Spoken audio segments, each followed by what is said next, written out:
Hello guys, and welcome back to Cult Classic Recaps. Today, we're going to review the movie Willard, released in 2003. But before we begin, don't forget to subscribe, like, and comment on the video. So, let's begin. Willard is the only son of his sick mother, and he has the responsibility of shouldering his mother's needs. His mother complains about rats in the house, and he decides to get some traps for the rats. After buying the traps, he places them in the basement of the house before going to his room. As he returns upstairs, his mother calls him.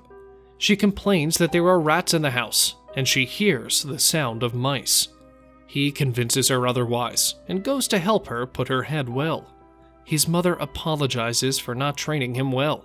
She says if she had named him a better name than Willard, he would have had a better future than the one he has. She renames him Clark and starts calling him Clark. Willard wakes up the following day, goes to check the trap, and sees he has gotten 2 rats. He keeps them safe and dresses for work. Upon arriving at work, he finds a new worker on his seat and wonders who she is. His boss, Frank Martin, calls him.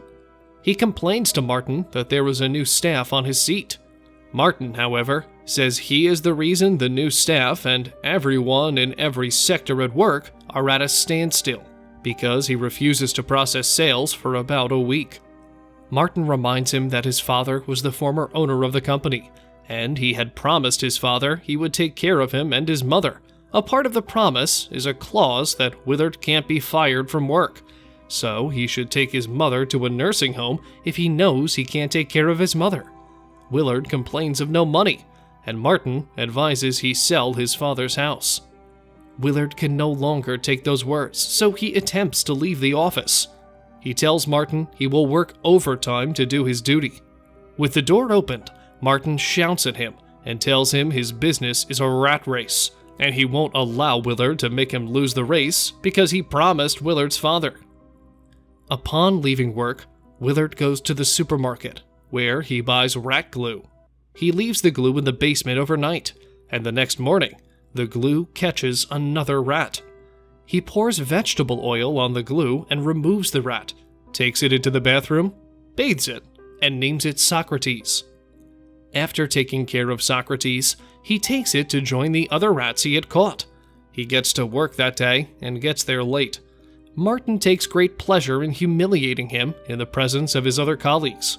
Martin says he is able to buy a new Benz because he works efficiently and he isn't a lazy person like Willard. Martin locks him out, but his colleague Catherine opens the door for him. He returns home angry that night and gives Socrates a newspaper to tear. As Socrates eats, he notices a new giant rat, and he names the rat Big Ben. He trains all the rats at his disposal. He resumes work late the next day, and Martin promises not to pay him for a week.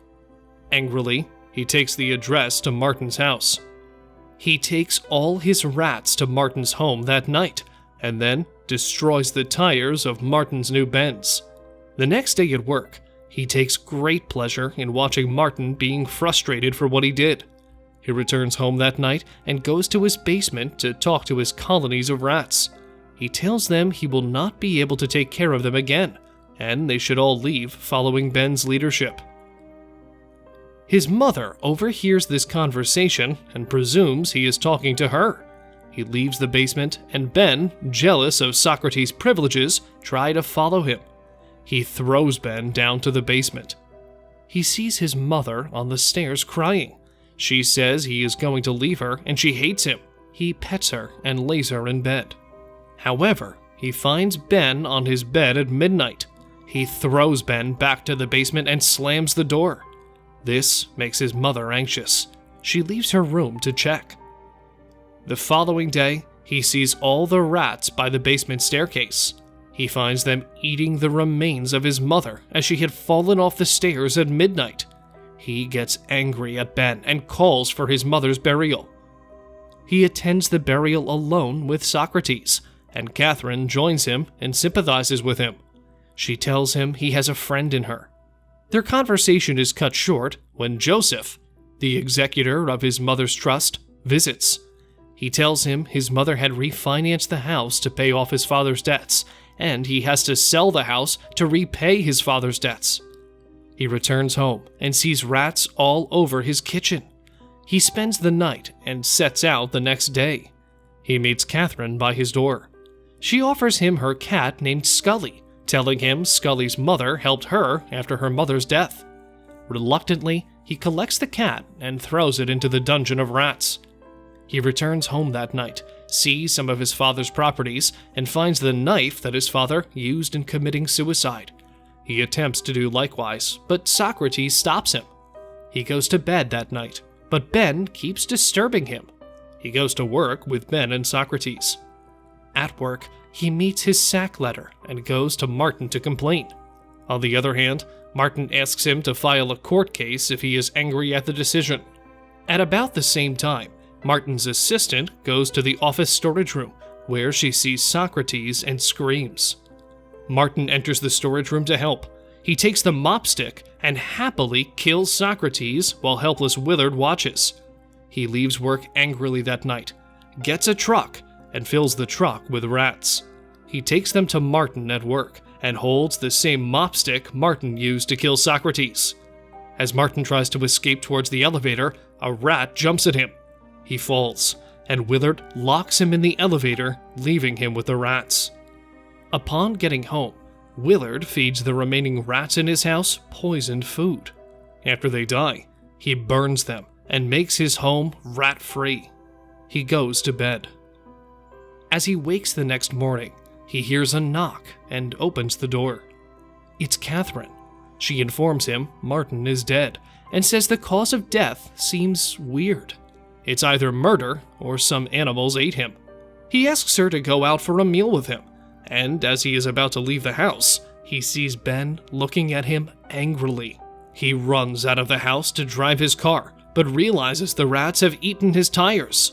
2 policemen park their vehicle in front of his building, so he asks Catherine to remain in the car while he goes inside to make a call. He locks himself inside and realizes the colony of rats he took to Martin in the office are back home, angry at him. He tries to run away from them and runs into the kitchen. He sees Ben and tries to persuade Ben into forgiving him. But when Ben refuses, he hits him with a rat killer, screaming that he hates Ben, but he likes Socrates. Ben escapes alive, and the other rats start chasing him. Outside the door, Catherine and the police officers try to open the door unsuccessfully. The officers leave to call the health department, thinking Willard is insane, but they warn Catherine not to enter if she doesn't want to be eaten by rats. Willard gets to a window, breaks the window, and begs Catherine to help him with the burglary. At that point, Catherine has connected the rat attack to the death of Martin. She gets terrified and leaves him there. Eventually, Ben finds Willard and angrily attacks him. At the movie's end, Willard is seen at the psychiatric hospital, where he rejects all the food given to him. A white rat that looks like Socrates crawls toward him. He takes the rat and explains that he isn't sick, and he is only looking for an excellent way to escape the facility. Thanks for watching Cult Classic Recaps. Please don't forget to like, comment, and subscribe for more coverages of hidden gems like this.